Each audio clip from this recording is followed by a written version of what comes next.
রানীনগরে আমাদের সঙ্গে রয়েছেন আমাদের প্রতিনিধি আবির দত্ত। বোমাবাজির অভিযোগ উঠেছিল, সেখানে কিউআরটি টিম পৌঁছলো এই মুহূর্তে। আবির,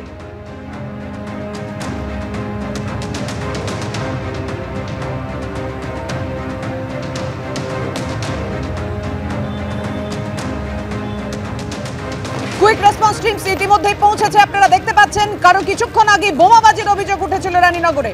আবির,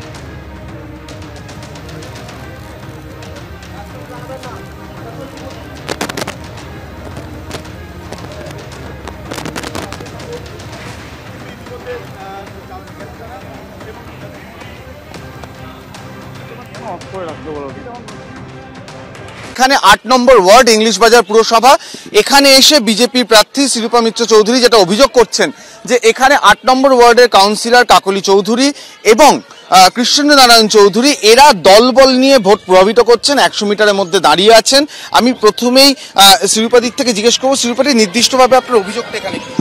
আপনি দেখুন, এটা হচ্ছে আমাদের মিশনঘাট এলাকা, এখানে বস্তিবাসীরা থাকেন, এই লাইনে থাকেন এবং এইদিকেও থাকেন, দুদিকে। একদিকে কাকলি চৌধুরী এখানকার কাউন্সিলর, যিনি ৩ দিন থেকে ভোটারদেরকে ভোট দিতে বিরত করার চেষ্টা করেছেন, ভোটারদেরকে ভয় খাওয়ানোর চেষ্টা করেছেন। তিনি চেয়ার নিয়ে ঠিক গলির মুখে বসে আছেন এবং তার সঙ্গে তার হাজবেন্ড, যিনি এখানকার চেয়ারম্যান মিউনিসিপ্যালিটির, তিনি দাঁড়িয়ে আছেন। দুজনে দুটো রোড ব্লক করে দাঁড়িয়ে আছেন যেন তা এখানকার ভোটাররা ভোট দিতে না পারে। এই বলছেন জমায়েত করা হয়েছে এবং জমায়েত করা হয়েছে, আপনারা দেখতে পাচ্ছেন জমায়েত করে দাঁড়িয়ে আছে। প্রথমে জমায়েত করে ভোট কেন্দ্রে ঢোকার চেষ্টা করেন, আমি যাওয়ার পর সেখান থেকে পালিয়ে আসেন।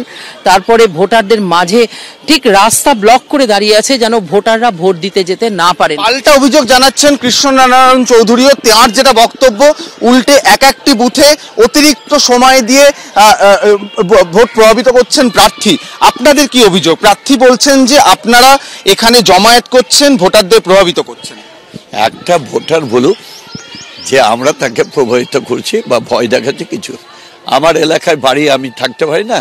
এই ৮ নম্বর ওয়ার্ডে আমার ভোট, আমি থাকতে পারবো না?